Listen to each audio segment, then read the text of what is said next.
तो अभी दोस्तों साइंस के और एक शो में आ चुके हैं और सामने आपको दिख ही रहा है। देखो पब्लिक आ गई काफ़ी। 3 शो है, 2 शो तो एक शो हो गया है, ये दूसरा शो है और इसी में अपने को देखने को मिलेगा कुछ। और गाइस ये खड़ा भी पता नहीं कैसे हुआ है। ये शायद स्क्रीन है दोस्तों। रमन साइंस सेंटर के इस खास शो साइंस ऑन स्फीयर यानी कि गोलक पर विज्ञान इस शो में सभी का स्वागत है। आप सभी ने इससे पहले थिएटर में या टीवी पर वगैरह मूवीज देखी होगी। वहां की स्क्रीन और यहाँ की स्क्रीन में आपको कुछ डिफरेंस नजर आ रहा होगा। जनरली जो थिएटर की या हमारी टीवी की स्क्रीन होती है वो कैसी रहती है, शेप में फ्लैट रहती है और रेक्टेंगुलर शेप की रहती है। पर हमारे इस शो की स्क्रीन कैसी है? एक स्फेरिकल शेप की है, एक गोलक शेप की है, क्योंकि हम इस शो में क्या करते हैं, हमारे सोलर सिस्टम यानी कि हमारी सूर्यमाला के बारे में जानते हैं। और हमारे सोलर सिस्टम में जितने भी 8 प्लैनेट पाए जाते हैं सभी के सभी एक स्फेरिकल शेप यानी कि एक गोलक का शेप मेंटेन करते हैं। और इसी वजह से हमारे शो की स्क्रीन भी एक स्फेरिकल शेप की है। तो देखते हैं सोलर सिस्टम के सबसे बड़े ऑब्जेक्ट को, जो कि एक स्टार यानी कि एक तारा है, सन, सूरज, हमारे सोलर सिस्टम का इकलौता स्टार। और ये साइज में इतना बड़ा होता है कि यहाँ पर हमारे पृथ्वी जैसे लगभग 13 लाख प्लैनेट समा सकते हैं। इतना विशाल होता है सन साइज में। और हम सब सन को स्टार कहते हैं, सूरज को हम सब तारा कहते हैं, क्योंकि जैसे जुगनुओं के पास उनकी खुद की लाइट पाई जाती है वैसे ही सूरज के पास उसकी खुद की लाइट पाई जाती है। सूरज सेल्फ इल्यूमिनेटिंग यानी कि स्वयं प्रकाशित होता है और इसी वजह से हम सन को स्टार कहते हैं। और इस के कोर में एक रिएक्शन निरंतर होती रहती है जिसका नाम है न्यूक्लियर फ्यूजन रिएक्शन, जहां पर क्या होता है, हाइड्रोजन के 4 एटम मिलकर एक हीलियम एटम का निर्माण करते हैं और इस रिएक्शन में ट्रिमेंडस अमाउंट में हीट और एनर्जी प्रोड्यूस होती है। और इसी वजह से इसके कोर का यानी कि इसके सेंटर का टेम्परेचर बढ़कर पहुंच जाता है लगभग 1.5 करोड़ डिग्री सेल्सियस तक की।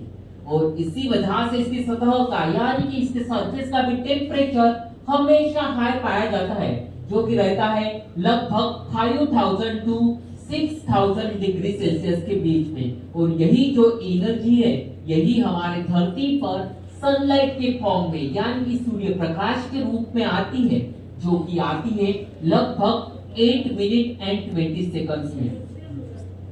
सूरज हमारे सोलर सिस्टम में सबसे ज्यादा मास यानी कि सबसे ज्यादा वस्तुमान भी ऑक्युपाई करता है। नियर अबाउट 99.86% मास अकेला सूरज ऑक्युपाई करता है। और इसी वजह से हमारे सोलर सिस्टम में हाईएस्ट ग्रेविटी यानी कि सबसे ज्यादा गुरुत्वाकर्षण शक्ति सूरज की ही पाई जाती है। और इसी वजह से हमारे सोलर सिस्टम में जितने भी 8 प्लैनेट पाए जाते हैं सभी के सभी सन के अराउंड रोटेशन और रिवॉल्यूशन करते हैं, सूरज के इर्द गिर्द चक्कर लगाते हैं। पापा इसके बाजू वाला जुपिटर। तो देखते हैं सोलर सिस्टम के फर्स्ट मेंबर को, first planet of our solar system Mercury, Budh ग्रह। तो यह हमारे सोलर सिस्टम का सबसे छोटा प्लैनेट है और ये सूरज के काफी नजदीक होता है। और सूरज के काफी नजदीक होने के बावजूद मर्क्यूरी हमारे सोलर सिस्टम का हॉटेस्ट प्लैनेट नहीं है। ऐसा कैसे? अगर कोई चीज सूरज के इतना नजदीक रहती है तो गर्म रहनी चाहिए थी ना। ये तो सूरज के इतना नजदीक रहते हुए भी हमारे सोलर सिस्टम का हॉटेस्ट प्लैनेट नहीं है।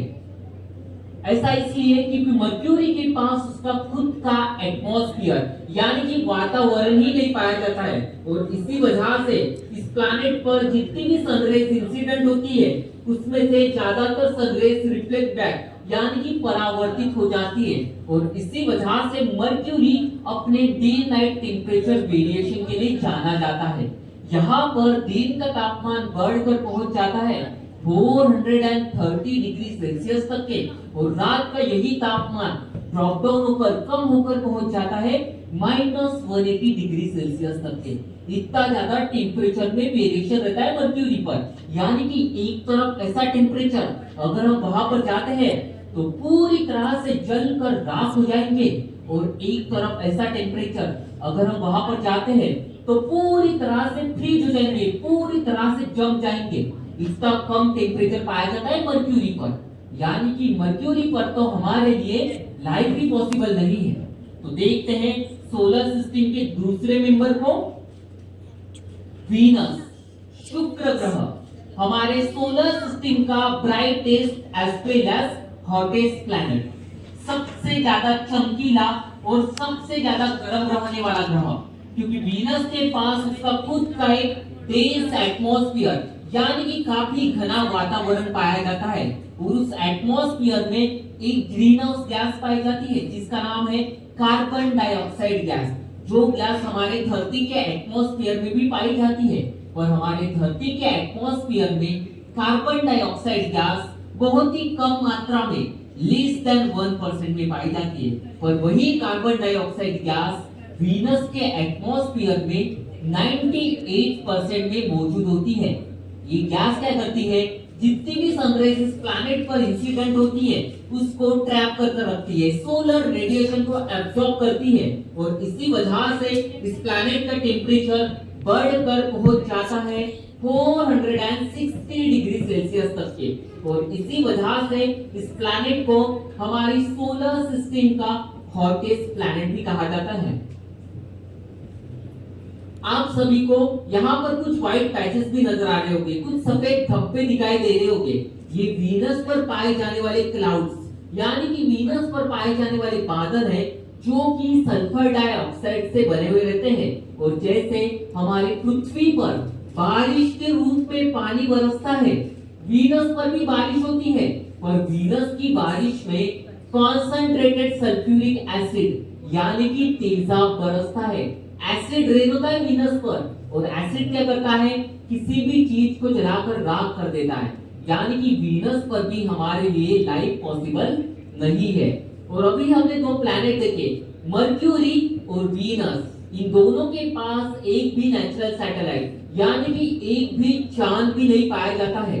तो देखते हैं सोलर सिस्टम के तीसरे मेंबर को, जिसके पास एक चांद पाया जाता है, अवर मदरलैंड अर्थ, पृथ्वी, हमारे सोलर सिस्टम का सबसे खूबसूरत प्लैनेट और इकलौता प्लैनेट जहां पर लाइफ यानी कि जीवन पाया जाता है। और हम सब हमारे धरती को ब्लू प्लैनेट या ब्लू मार्बल के नाम से भी जानते हैं, क्योंकि हमारे धरती पर 71% में वाटर मौजूद होता है और 29% में लैंड जमीन मौजूद होती है, जो कि 7 कॉन्टिनेंट यानी कि 7 खंडों में विभाजित होती है। तो देखते हैं उन्हीं कॉन्टिनेंट्स यानी कि उन्हीं खंडों को 1 बाय 1। तो सबसे पहले देखेंगे सबसे बड़ा कॉन्टिनेंट, जहां पर हमारा इंडिया भी पाया जाता है, एशिया कॉन्टिनेंट, सबसे बड़ा कॉन्टिनेंट। इसके बाद आएगा अफ्रीका, जहां पर सहारा का डेजर्ट यानी कि सहारा का रेगिस्तान भी पाया जाता है। इसके बाद आएगा यूरोप, यूरोप के बाद आता है साउथ अमेरिका। आप सभी ने एनाकोंडा की मूवीज देखी होगी, तो वहां पर जो अमेज़न के जंगल दिखाए जाते हैं इसी कॉन्टिनेंट में पाए जाते हैं, साउथ अमेरिका में।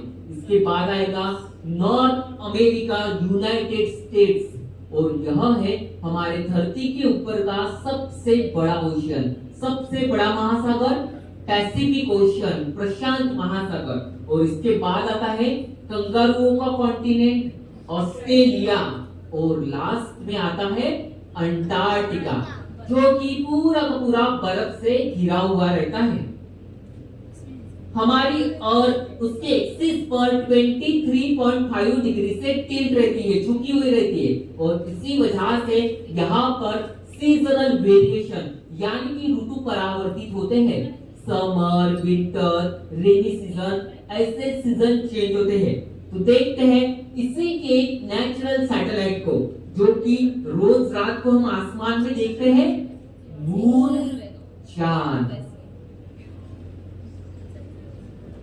आप सभी ने रात के आसमान में चांद का ये जो डार्कर पोर्शन है ये जरूर देखा होगा, पर आप में से किसी ने चांद का इतना चमकीला भाग देखा है कभी रात के आसमान में? हम पृथ्वी पर से चांद का सिर्फ 59 to 60% पोर्शन ही देख पाते हैं। ये जो ब्राइटेस्ट पोर्शन है चांद का, यहाँ हम धरती पर से कभी भी नहीं देख पाते हैं। इसकी एक वजह होती है चांद का खुद के एक्सिस के अराउंड घूमने का समय, यानी कि रोटेशन पीरियड, और हमारी धरती के अराउंड पूरा एक रिवॉल्यूशन कंप्लीट करने का जो समय रहता है वो लगभग सेम रहता है। और इसी वजह से हम पृथ्वी पर से चांद का ये जो ब्राइटेस्ट पोर्शन है ये कभी भी नहीं देख पाते हैं। और जैसे हमारे पृथ्वी पर एटमॉस्फेयर यानी कि वातावरण पाया जाता है, चांद पर तो एटमॉस्फेयर ही प्रेजेंट नहीं होता है। और इसी वजह से ऐसा कहा जाता है कि चांद पर जिन्होंने पहला कदम रखा था जो थे नील आर्मस्ट्रॉन्ग, तो उनके कदमों के निशान यानी कि उनके फुटप्रिंट अभी भी चांद पर मौजूद है, ऐसा कहा जाता है।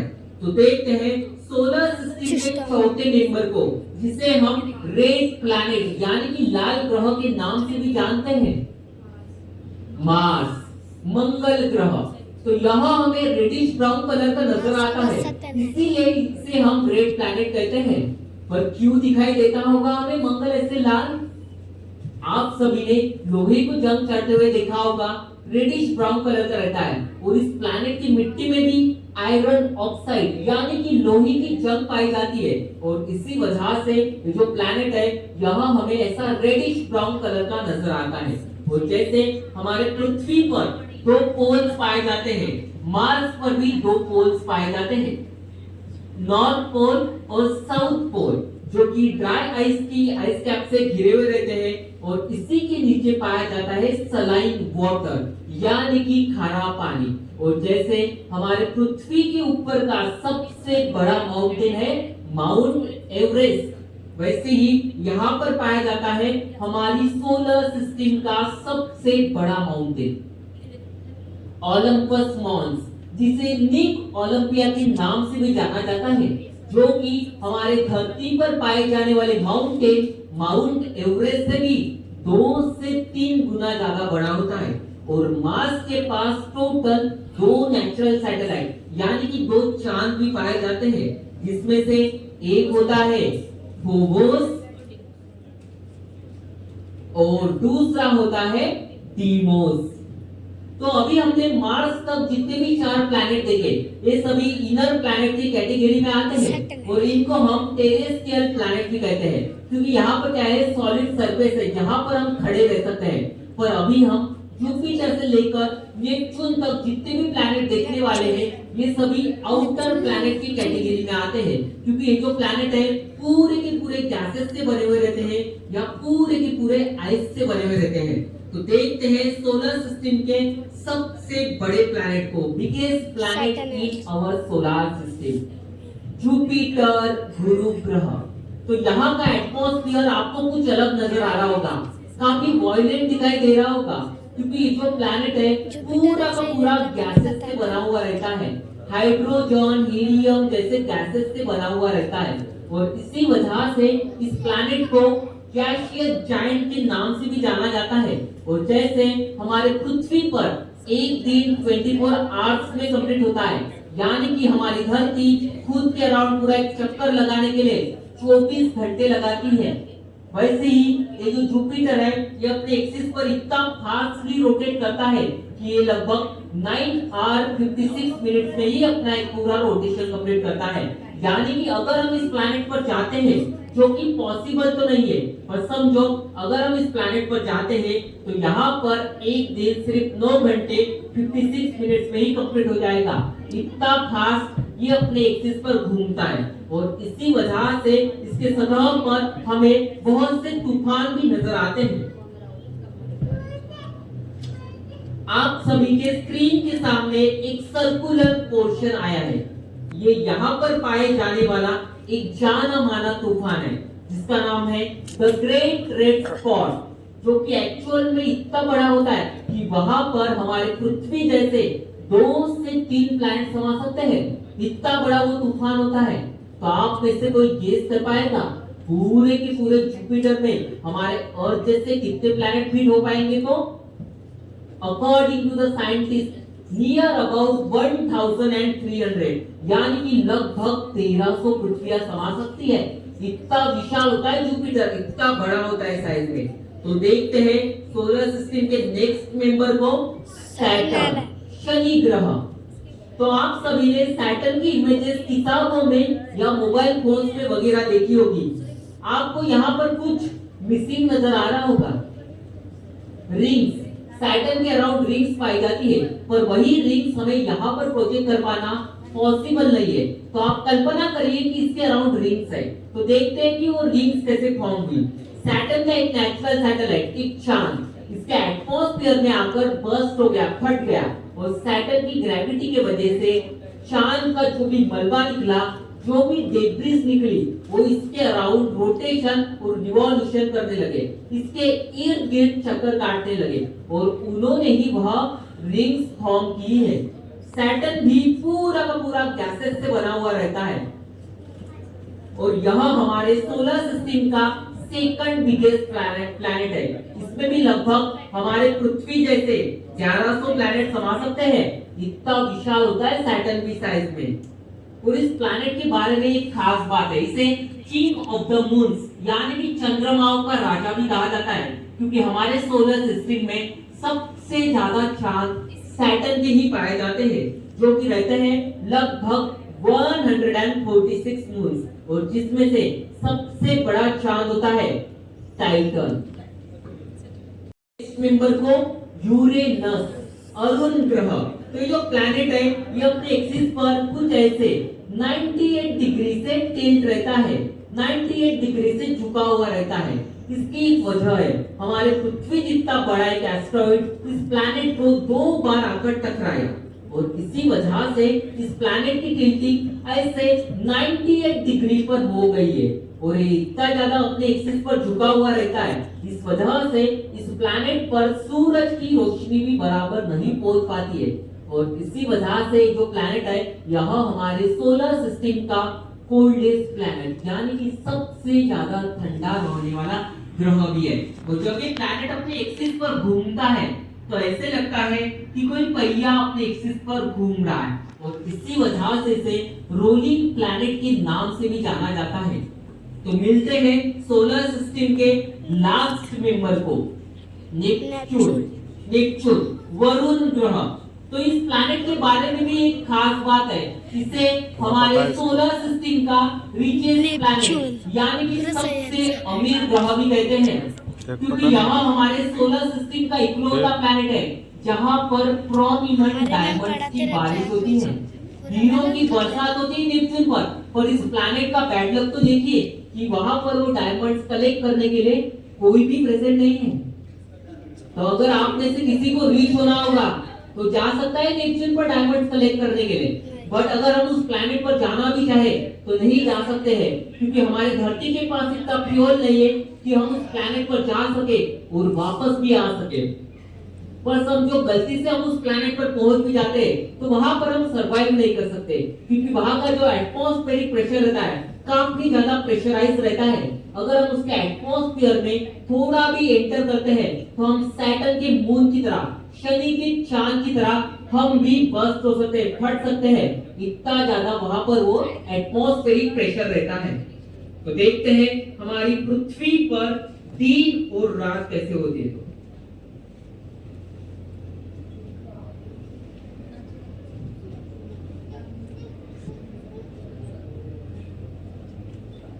आप सभी ने रोड के ऊपर का गाड़ियों का ट्रैफिक जरूर देखा होगा। आसमान में भी ट्रैफिक पाया जाता है, एयर ट्रैफिक, एरोप्लेन्स का ट्रैफिक। आपको जो येलो डॉट दिखाई दे रहे कुछ फिश की तरह एरोप्लेन्स है।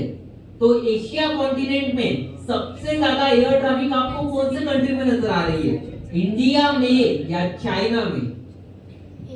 चाइना में। इंडिया के मुकाबले चाइना में बहुत ही ज्यादा एयर ट्रैफिक पाई जाती है।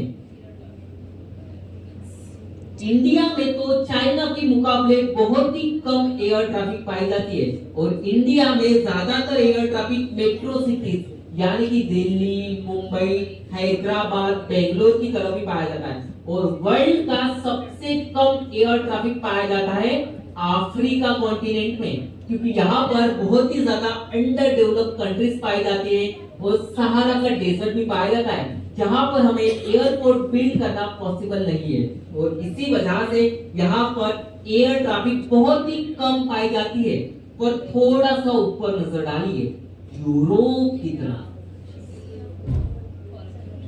यूरोप में वर्ल्ड का सबसे ज्यादा तो नहीं, सेकंड लार्जेस्ट एयर ट्रैफिक पाया जाता है वर्ल्ड में। इससे भी ज्यादा एक कॉन्टिनेंट में एयर ट्रैफिक पाया जाता है America, north America, United states world का सबसे ज्यादा एयर ट्रैफिक वाला कॉन्टिनेंट। और देखिए वहां पर उन पूरे एरोप्लेन से पूरा मकड़ी के जाले की तरह स्ट्रक्चर बना लिया है और जैसे जैसे दिन बढ़ता जाता है वैसे वैसे एयर ट्रैफिक भी बढ़ती जाती है और जैसे जैसे रात होती है वैसे वैसे एयर ट्रैफिक भी कम होती जाती है। और इसी के साथ हमारा ये शो साइंस ऑन स्फीयर यहीं पर समाप्त होता है।